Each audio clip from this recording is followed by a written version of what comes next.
we're going to pull up, Greg? So we can just start with that. I mean, right this second, I'll explain it. So Abraham and I were in the grocery store. I'm Angela, by the way. Love you guys. So glad you're here. And we're kind of quirky, and sometimes we're serious, and sometimes we're not really. We're rarely serious, but let's just be honest. So Abraham and I were in the store, and we were shocked to discover that the only Peeps left on the planet as of Easter Day that we could find in the store were a surprising flavor that we had never heard of before that was ever done in a Peep. And so there's, I think, two groups of thought on the whole world. One is that they think Peeps are fantastic. So who's with me that Peeps are awesome? And then there is the other group of people in the world who are like, Peeps are the most disgusting thing ever made ever. Right? Okay. Yes. Okay. So, are you really? You are? You're a disgusting peeper? Okay, I gotcha. Okay, I see it. So, for those of you who are willing to participate in the possibility of eating a peep, we typically have a little bit of a message with kids, with adults, but today we're actually going to have a little bit of fun with Peeps. And I don't know if you remember last year, and perhaps you guys have been practicing. Have you been practicing your Peep balancing / eating skills? Have you? No? You're not been? This guy has been practicing. So here's what we're going to do. We're going to have a little contest for all kids and adults who will participate. And the reason why we always do adults is because we just want you to be the superhero of your kids, and for your kids to go, I can't believe that my parents were willing to balance a Peep on top of their forehead and to use their facial expression alone to work that Peep down their face. Oh, sorry, I need to turn this way. Hopefully without it hitting the ground. Into their mouth, right? Into their mouth. You want to know that? Hey, I don't know if we have the skill to multiply the Peeps, so I'm keeping this one. So if it does hit the ground and you have to start over, 10-second rule here applies. You have to put it back onto your forehead. You don't put it back where you it left your face. You put it back at the beginning. So for those of you who are willing to participate, Abraham would like to bring you a Peep. So would you just raise your hand for all of you? And I think I'm going to have Darby help. People can tear off their own Peeps, babe. Okay, you just carry the tray around. And we'll just leave them, okay? We'll take the whole box. Stoppers need, multiples. So you're going to start with one. What you're going to do is see if you are able to navigate the Peep from your forehead into your mouth. You will immediately look at the clock and see how long it took you. Because our top winners will come up front for a finale of Peep awesomeness. Top time. So once you get it in your mouth with no assistance of your hands, you will then look at the clock to see how long it took you to do it. Okay, so here's what we will need. We will need all of you to stand up. You're going to need to stand up.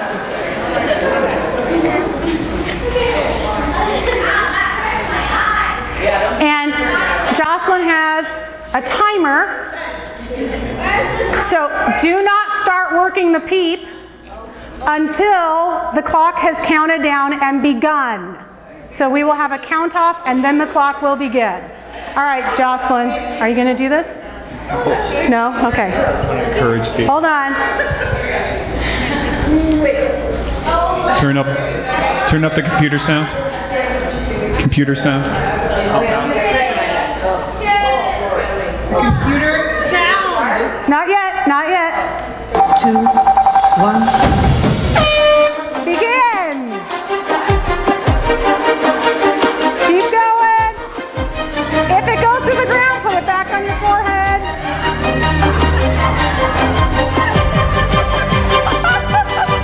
All right, are you getting it? Oh, nicely done. Nicely done.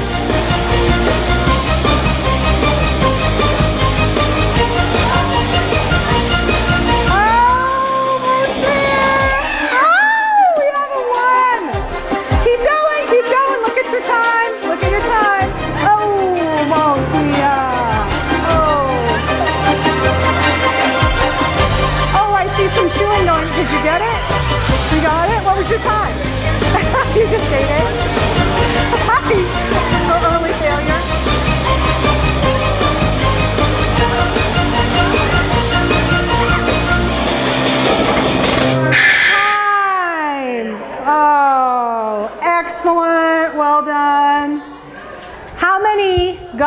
peeps in your mouth? Come on up if you got a peep in your mouth without the assistance of your hands. 37 seconds. Hold on, thank you. If you got the peep in your mouth without the assistance of your hands, are you the only one? No, I'm the only adult. Oh, the only adult. Okay, so we will have, oh, and you got it in? I believe you. You got it in your mouth? Okay, excellent. So we want to have you 4 over here. I'll try not to blow you guys away, all right? Okay. So, Am I grabbing the peep? yep, grab yourself a peep. Done. There you go, buddy. Peep. Now, if you are able to accomplish this feat without your hands getting the peep in your mouth, you will come over to the tray and grab a second peep. And it will be how many peeps can you get into your mouth in the allotted time. Now, do we have maybe 2 people or 3 people in the audience who go, I should have gotten it in my mouth, but I was unable to accomplish it and I want to compete anyway? Come on up, come on up. If you want to compete anyway, you come on this side and grab one and come on this side. Oh, Aiden, you're coming on this side, right over here. Go grab one, Alex. Alex, grab one. Anyone else want to go for the gold? Like, you know, something happened during the qualifying round and you get the wild ticket into the competition. Excellent adult participation. Well done. All right, we're going to go back to our video. She's going to count us down. Make sure you cheer on your favorite competitor. I'm kind of somehow secretly voting for Treasure. I don't know why. That's totally unfair. Although Lindsay may give you a run for your money there. Okay. In 3, 2, 1, go! I love it.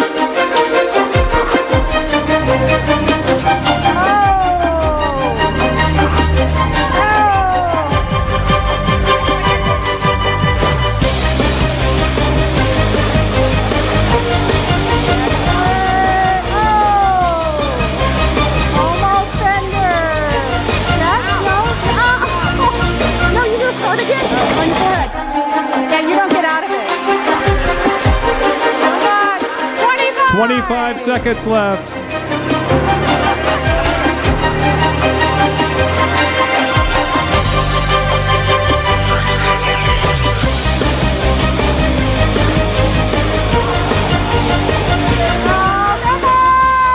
Come on, you can do it.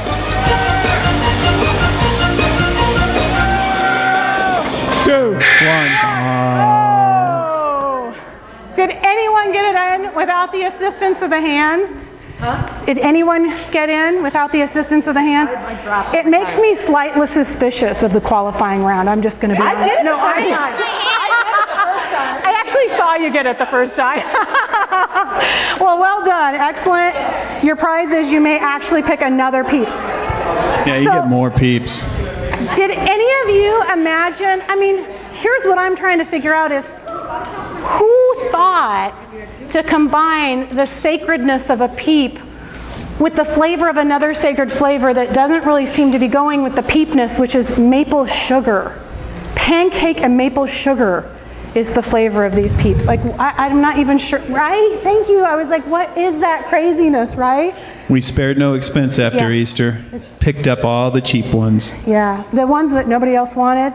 The sad, lonely breakfast peeps. Apparently All right, so we have more. Who wants some more? A part of some. Come get them. If parents, no, we'll just put them in the back. We'll put them in the All back. right, we'll put them in the back. And on that note, we will, of course, nursery is open, so we'll release everyone to nursery. We will also release all of our kids 9 and under, 9, 10-ish and under, to Miss Jocelyn, I believe. Is that? No, Miss Erin. Oh, yes. And Lindsay, woo-woo. Taking care of our kiddos. Very good. All right. Head on out, kiddos. It's gonna be awesome.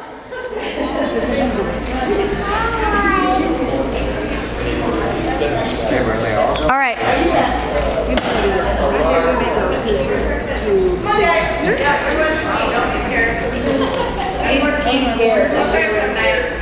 All right, kiddos.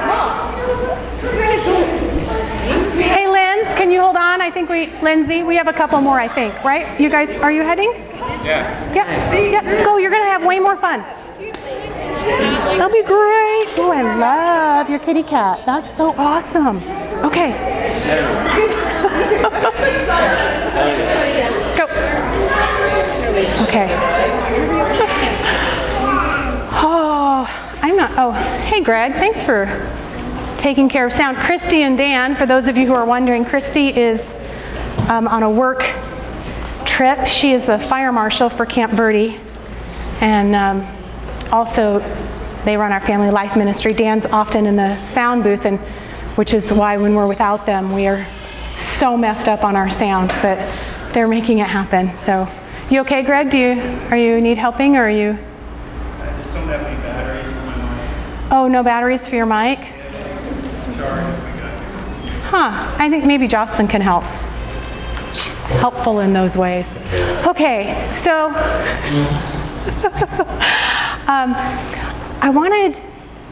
it's kind of a rough transition from moving from your face down to your mouth to like what God's doing with us, but I think it's a transition that's not as hard as we would expect, because I think God's just kind of quirky and fun and loves crazy weirdness, and I think he just definitely loves me. So I would love for us to take a moment and share with each other if any of you have something that you would like to share about what you feel like God has been doing in your life. It doesn't have to be this last week.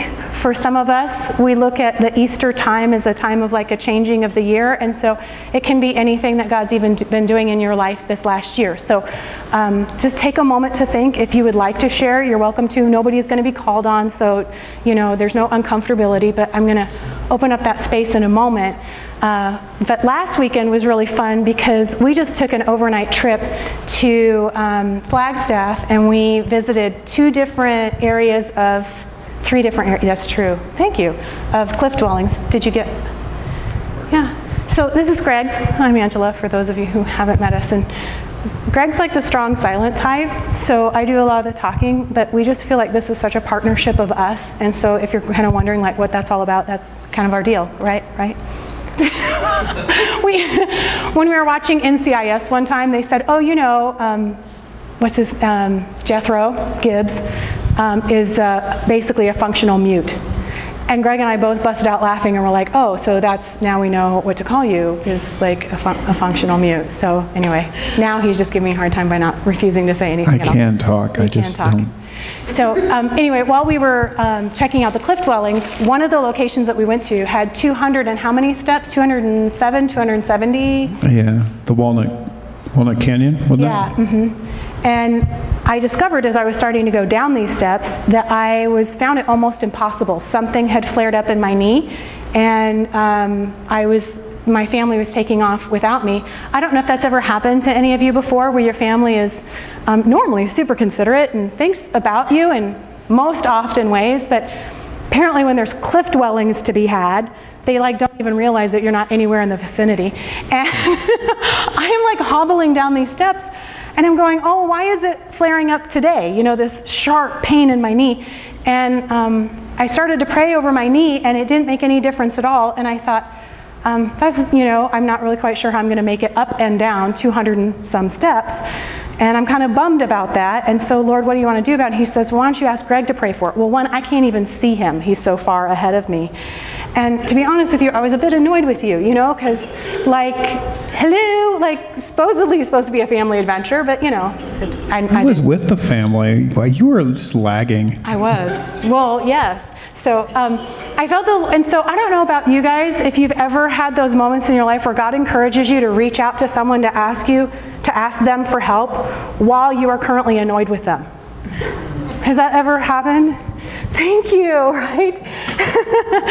And I went, well, isn't that really fun? This is a great opportunity for me to move past an emotion that is super irrelevant, because I know his heart for me.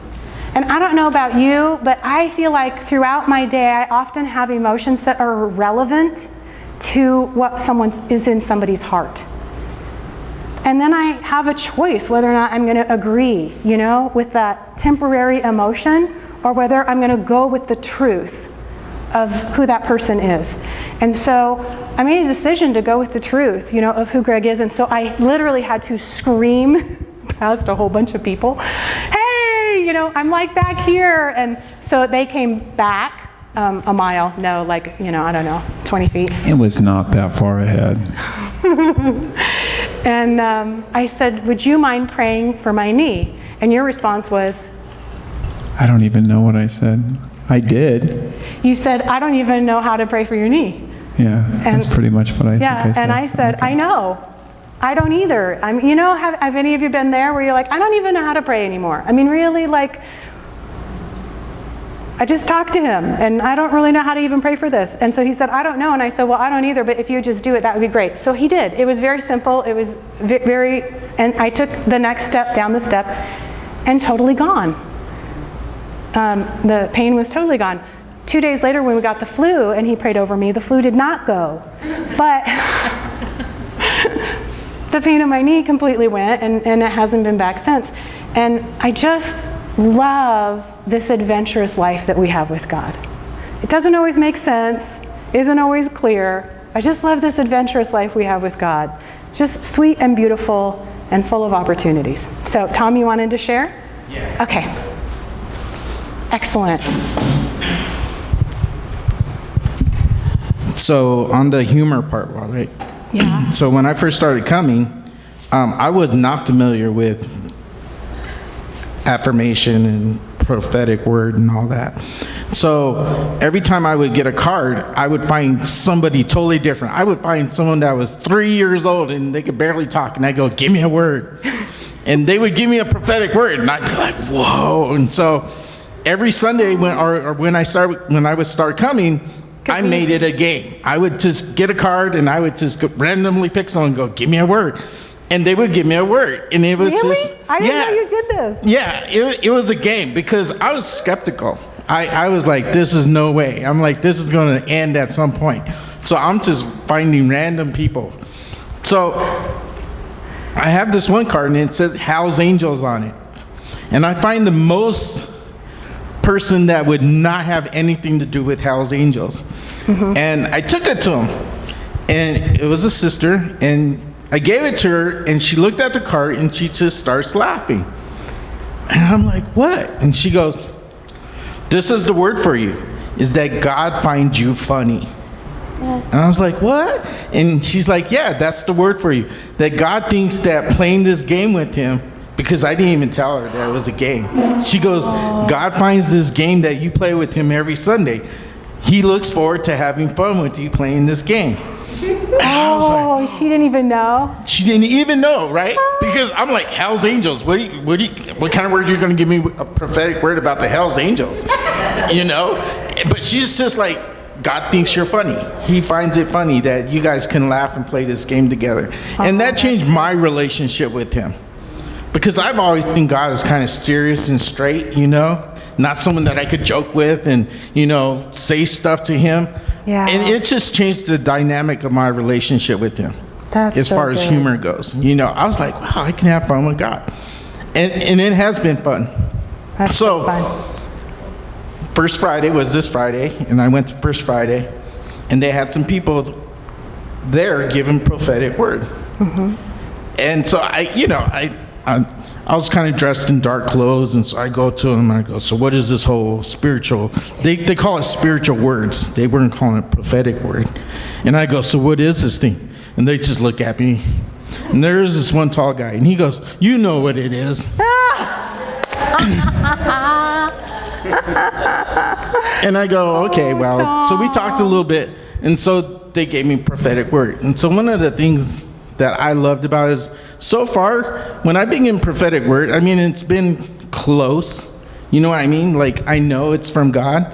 But one of my frustrations with him is there's certain things lately he's been doing in my life, and I'll get a prophetic word, and it's only half.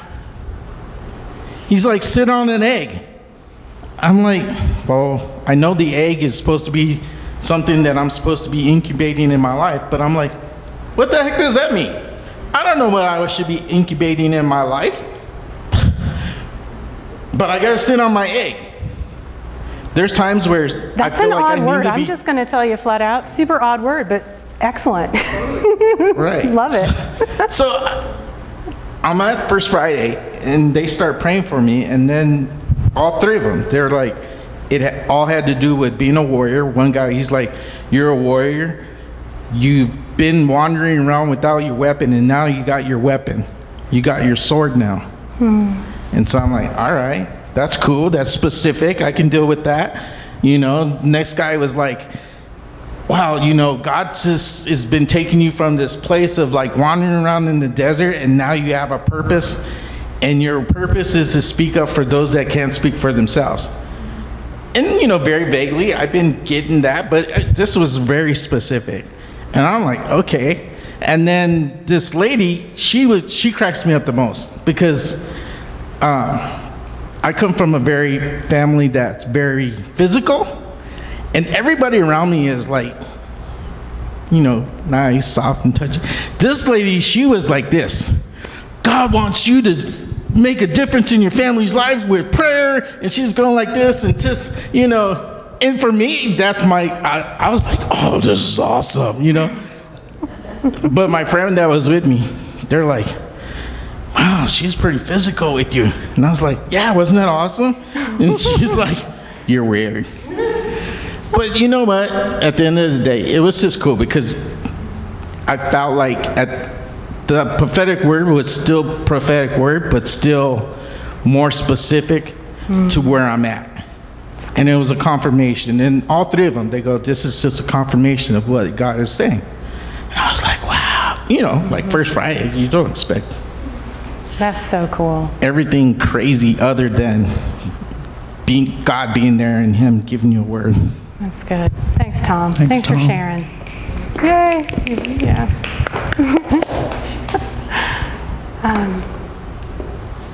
Does anybody else want to share something that they feel like God is doing? Doesn't have to be an answered prayer. Doesn't have to, just something God's having a conversation with you about. Yeah, Treasure, we'd love to hear. Excellent. Thanks. We're going to have Treasure go, and then Chuck will have you go. Because Greg didn't see you yet, Chuck. Thanks. So as I was telling Angela, and I think a lot of you know that I'm like really been adventuring and journeying and learning how to listen in every aspect of my life. And we had this situation come up that we haven't had in a long time as a family, and it's kind of ongoing. And what I realized is that I'm dealing with it in a completely different way than I would have ever dealt with it in the past. And it's just been, it's been really just kind of magical and easy, whereas it should be kind of stressful. And in the past, it would have been like really, really stressful. And I'm just like, it's all good. Like, it's just, the way that I'm facing it is just so different. So Oh, it's that's very, very cool. huge. It's Woo. huge. Yeah, that's so good. It's fun to discover ourselves different, isn't it? Than trying to be different. Yeah. My favorite prophetic words are ask and you shall receive. I love baseball and especially spring training and have season tickets to it. And when I go to sporting events, it's usually so far from the parking lot to a seat that I use a three-wheel wheelchair scooter thing. And for spring training, although I have a ramp in my car, it's hard. And every single game, 15 games in 30 days, I ask a stranger, would you mind helping me unload this? And with very few exceptions, and I always got to the game, everyone says yes. They help me unload it, and same thing when I'm leaving the game, they help me load it back in again. And I think that's God's providence. Yeah, that's totally is. Wow. I just want to bless that. It's interesting.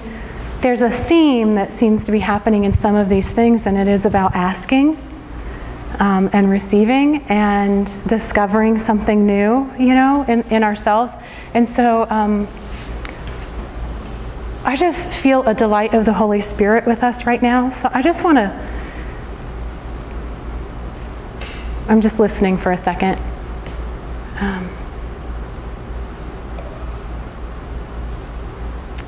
I want to bless us to be able to enter into the Lord's heart regarding His delight to give us things we ask for.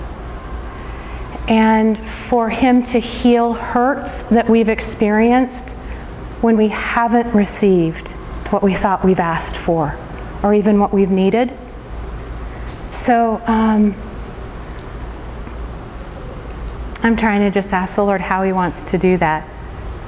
And he says, we'll do that towards the end. So we'll just do that in the end. But I just, I'm just asking the Holy Spirit to kind of awaken us during this time. Maybe even to things that we stopped asking for. I know that the cry of my heart my whole life was to hear God. And I was taught, actually, in my tradition, I don't know how many of you were taught this as well, that we don't really hear God outside of Scripture. I don't know if any of you were ever taught that. But I was definitely taught that. And I've come to discover that God is not less than my earthly father, who really wants to live every day of life, with their child.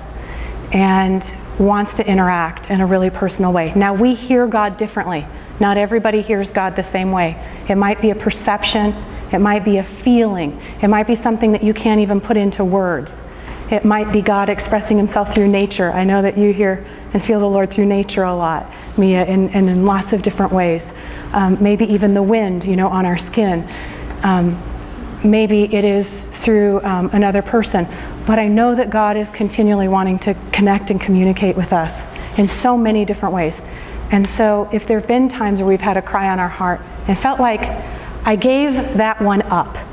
Do you know? I feel the Lord wanting to breathe life on the dreams and the asks that we've had with him that we gave up a long time ago. And we just said, you know what? I gave that up and I let it go.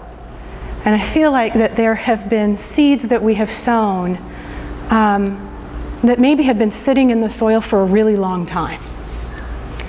And I don't know, Greg grew up in Kansas. I grew up in Colorado. My family's from Nebraska. We're kind of like Midwestern roots. And you didn't farm per se, but surrounded by, we're farming. My dad grew up a farmer. And I know that one of the things that happen when people plant and plow and sow into the soil is that sometimes it can be really hard. There can be storms that come, there can be all kinds of resistance and opposition to the sowing, into a harvest. But there are almost no farmers who say to themselves once harvest time comes, gosh, you know what? The sowing was so hard, I'm not going to take the time to go get the harvest. Right, Chuck, you can really, right? No, nobody does that. Nobody says, once the crop has come up, the carrying of this crop was so hard and so heavy, I'm just, you know what? I'm just going to leave it in the field. And so I feel like there's some dreams that we've had, some passions, some requests with God, some buried things that we wanted, sometimes maybe even in our childhood, that we kind of decided, well, I got to grow up out of that one. That the Lord is saying, that has sat in the soil for so long, but this is the year, to bring in the harvest of that. So some of us are afraid to even look at that field to see if anything's growing. We're afraid to even look. So how about, oh fun, I love when he creates a message right on the spot. How about we go to the guy who kind of offended us? Remember how I talked about I was hiking or we were going down those steps and Greg had kind of gone out ahead of me and I was just a little bit offended that he had kind of left me in the dust. And yet the Lord said, would you ask him for help? I feel that sometimes even we're a little offended with God that things have taken so long. Maybe we'll just go back to the guy who we are even just a little bit offended with and say, hey, will you help me take a look back at this field? It might be a relationship. How many of us have sown into relationships? Sown into a family space. Sown into even our own selves, a gift and a talent within ourselves. And the Lord is going, I want this year to be about seeing that seed come into its fullness. So I'm asking him right now how he wants to do this and how he wants to work it with the message that I had prepared for today. So oh, the whiteboard's here. Yay! I so love our new whiteboard, thanks to Lindsay, who's out with the kids. Love it. Lindsay's the one who taught Greg into getting a new whiteboard. And it kind of almost goes with our message. We had, you guys know, our little whiteboard. No big deal, but it was just pathetic and lame, and I hated it. And I wanted a better whiteboard. And I had gone to Greg and said, I think we should do this. And he's like, they're kind of expensive, and we don't have that big of a budget, so, let's just make do with what we had. And you know what? I could talk him into it, but I just went, you know what? He's feeling like that's not the right way to spend our money, so, and so, we just won't do it. But then Lindsay said on a conference call, we absolutely must have a new whiteboard. And Greg says, yes! He goes, just do it. Just get a new whiteboard. As if we've never had this conversation before. At all. I was not on that conference call. I was missing. Oh, that's true. And I was not there. That's right. And everybody on the call we voted without you. Without me. That's true. That's how this went down. This is true. That's true. There was no agreement on my part. But once he was informed that everyone agreed. I was actually at the point wondering, do we need a whiteboard anymore at all? Ever. Really? Oh, yeah. Okay. So anyway, but once he heard that everyone wanted it, he was like, yeah, sure, no, of course we should get a new whiteboard. I'm like, anyway. So let's put back up on here, if you wouldn't mind, alignment. Alignment. And I'm going to just see how the Lord wants to kind of wrap up this message and our time in this part of our gathering together. We've been talking a lot about alignment over the past couple of weeks. And we've been talking about how this originally came into my awareness because the Lord said to me, I'm bringing your life into alignment. I kept seeing the clock at the same numbers, 2:22, 5:55, right? Okay, and I asked the Lord, what does that mean? And he said, I'm bringing your life into alignment. Well, this was 10, 11 years ago, 12 maybe even. And I actually saw, when he said, I'm bringing your life into alignment, I saw a safe where the person turns, the whatever that's called. I need to look that part up, but I don't know what it is. But the round, it's not the dial, but it's the big, wheel. And I saw the discs inside of the safe door that have a notch in them all click into place. When you open it up properly, all of these discs go slide, click, slide, click, slide, click. Some of them have 4, some of them have 5, some of them 7, some of them have 14 of these discs, and they just slide, click, slide, click, slide, click. And when all of them click, all in a row, that pin goes right through that slot, and then and the whole door opens. And I felt like the Lord was saying to me, I am bringing your life into alignment, where there is an ease of movement, and the doors that are before you will open easily. And I went, that sounds awesome. So 12 years later, you get to hear the next installment, okay? He started to share with me, he said, the pieces of your life that I'm bringing into alignment are, and this might surprise you, what you believe. So yep. Oh, so I know, I'm sorry, you got it. What you think, what you feel, what you say, and what you do. And this really surprised me because I'm like, I'm not aware that there's a problem, with what I think, feel, say, do. This is the big issue of my life. The doors of my life are not being opened because of thinking and feelings and what I say and what I, what? And he started to unwrap for me an understanding of how we become aware of our inner being and how our inner being comes into alignment with the very intention and mind of God and our life circumstances. And it is through our beliefs and our thoughts and our feelings and what we say and what we do that we become aware of hidden inner conflicts that are keeping us from being in alignment. So an example of this would be when you blurt something out at a party and you later regret it. When you all of this, can you relate to this? Right? When you feel something about a family member or even yourself, and you know that it's not a helpful emotion, but you don't know how to get over it. Anybody with me on this? Right? Thank you. Like